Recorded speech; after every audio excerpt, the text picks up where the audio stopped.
Hello. मेरा पुत्र गया है जंगल शिकार खेलने के लिए, लेकिन अभी तक मेरा पुत्र वापस नहीं आया है। खैर कोई बात नहीं है, मैं अपने पुत्र करती हूँ इंतजार, कब मेरा पुत्र मेरे पास आएंगे। हेलो।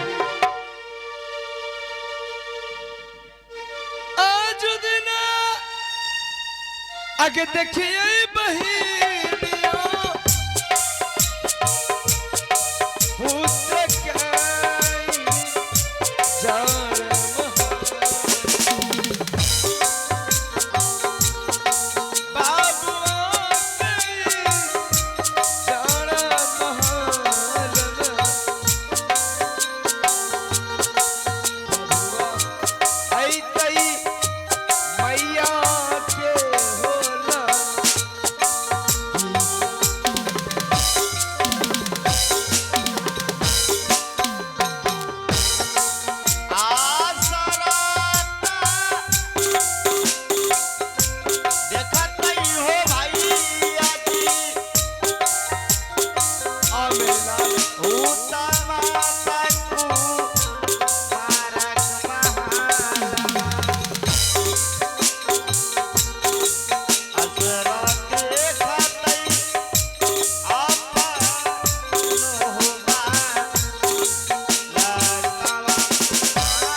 हेलो महारानी, क्या कर रही है तू दरबार में?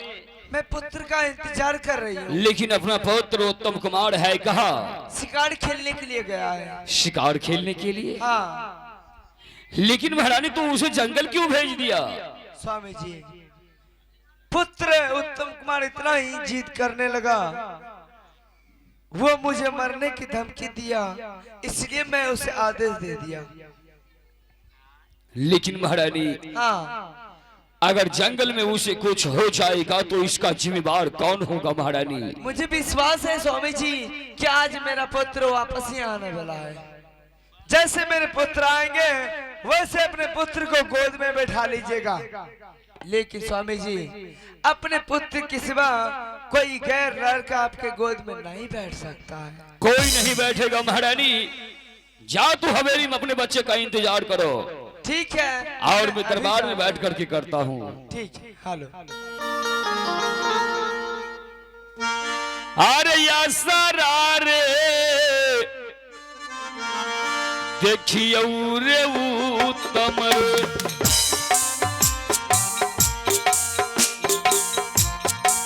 आज के किनार बाबुआ आई हाँ उत्तम रे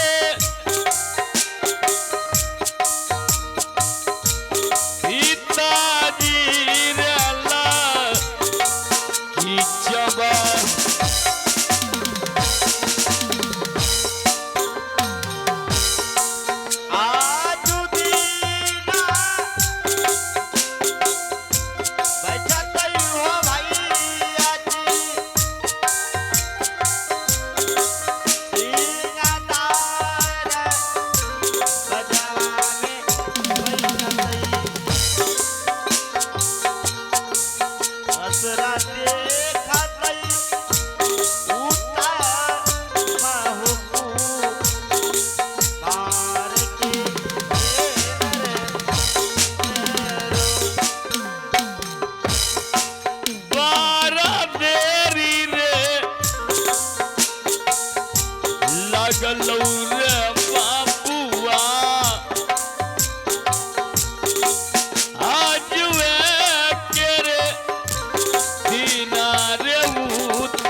मित्र जी, ए मैं चलते चलते कहाँ चला आया हूँ मित्र जी? मित्र जी, ये मेरा महल है मित्र जी। क्या आपका माल है? हाँ मित्र जी। एक कुर्सी दीजिए ना। हो हेलो मित्र जी, ये आपका माल है? अरे वाह, देखने में बहुत सुंदर है। लेकिन नहीं मित्र जी, वो जो राज सिंहासन के पास बैठे हैं वो कौन है मित्र जी? ओ मेरे पिताश्री है मित्र जी। क्या आपका पिताश्री? हाँ मित्र जी। अरे वाह, वो भी आपका पिताश्री विष्णु भगवान का ऐसा इतना सुंदर रूप। मित्र जी, क्यों ना हम दोनों चल के आपके पिताजी के चरणों में प्रणाम करते हैं? ठीक है मित्र जी। ठीक है मित्र जी, चलिए।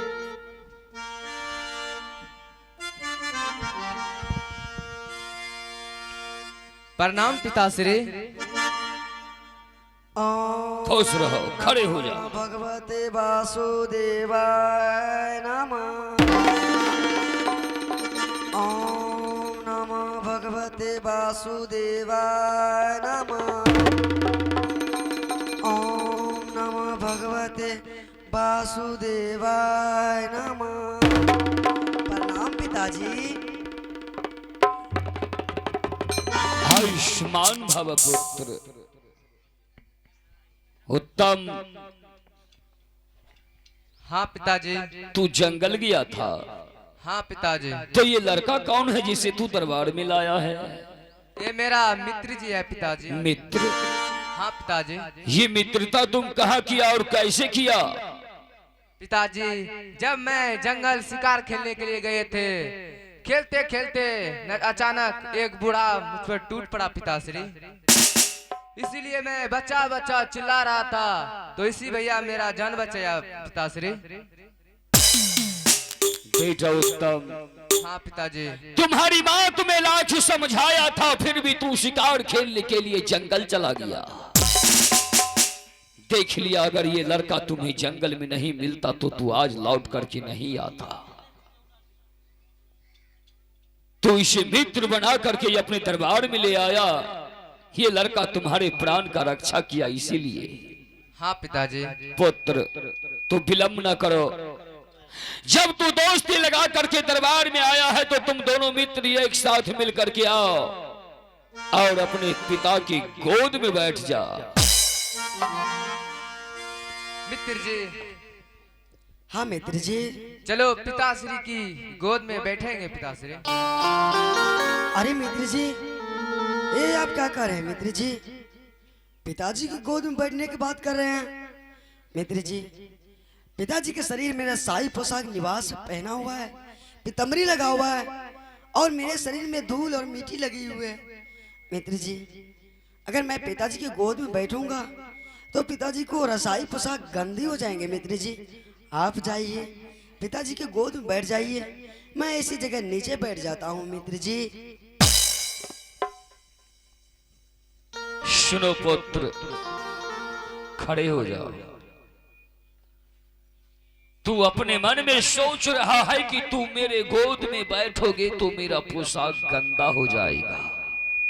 हाँ पिताश्री। नहीं पुत्र, जब तू मेरे बच्चे का मित्र है तो इसके साथ साथ तू मेरे पुत्र के समान हो,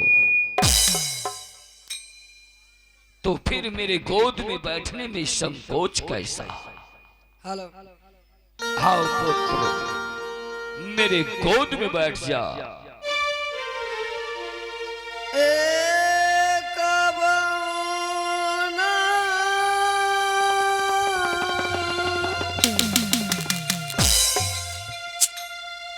हम बैठला होला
पिता के गोद में बैठा है या नहीं, मैं इस बात को नहीं जानता हूँ, लेकिन मैं तो इतना जानता हूँ कि तू मेरे बच्चे का मित्र है, तो उसके साथ साथ तू मेरे पुत्र के समान है।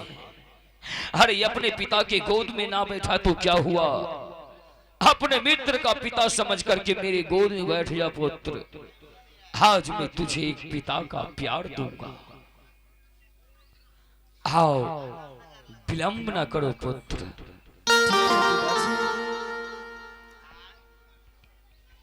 चलिए मित्र जी,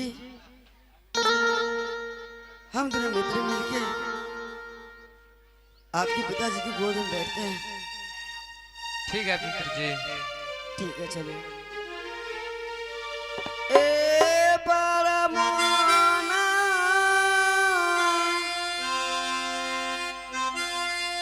ओ खुशी हो मित्र,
कितना सोती है तू महारानी, सही से दिमाग काम नहीं करता है, नहीं करता है। सो करके जो तू आती है इसीलिए दिमाग काम नहीं करता। अच्छा, इस बच्चे को उठा करके मेरे गोद से नीचे फेंक दिया। हाँ, तू उसे पहचानती है जो नीचे फेंक दिया? तो कौन है? पूछना तो चाहिए तुम्हें कि ये लड़का कौन है जो मेरे गोद में आकर के बैठा है? कौन है? जी तो करता है कि मैं तुम्हें कान खोल करके सुनो। कौन है? उत्तम कुमार को तू शिकार कर लेकर जंगल भेज दिया। जिस तरह से तुम्हें ज्ञान नहीं है उसी तरह से उत्तम को भी नहीं है। अच्छा, जंगल में शेर ने इसे घेर लिया, इसे खाना चाहा, डर के मारे ये चिल्लाया और ये लड़का उसे उस शेर से बचा लिया। इसीलिए उत्तम कुमार मित्र बना करके दरबार में ले आया था उसे। मैं गोद में बिठा लिया तो तुम्हें क्या हो गया? स्वामी जी पहले बताना चाहिए ये बात। जिस समय मैं तुम्हें बताता हाँ। उस समय तू सोई हुई थी महारानी। मैं सोई नहीं थी, जगी थी। हाँ? हाँ। सोती नहीं है कभी? नो, क्यों नहीं पतिदेव? अपना ही पुत्र की तरह उसे भी दर्जा दूंगी। बिल्कुल महारानी, मुझसे बहुत बड़ी भूल इतना होगी। सुंदर दर्जा दिया कि उसके दिल में कितना बड़ा प्यार आया होगा। मुझसे बहुत बड़ी Shut up! भूल भूल की बच्ची, कोई भी काम करने से पहले सोचना चाहिए। खिलाओ पिलाओ इस बच्चे को, माँ का प्यार दो, ताकि हवेली में ये इस बात को भूल जाए कि वो मेरे गोद में बैठा था तो तू उसे उठा करके फेंक दिया था। क्यों नहीं स्वामी जी, मैं अपने हाथों से गरम गरम भोजन खिलाऊंगी। बेटा उत्तम, क्या हुआ? जंगल जाने में परेशानी आ गया? इतना मारूंगा कि कभी जंगल नहीं जाएगा तू। अपने मित्र का ख्याल रखना। चाहिए जल्दबाजी में, चाय रेडी है।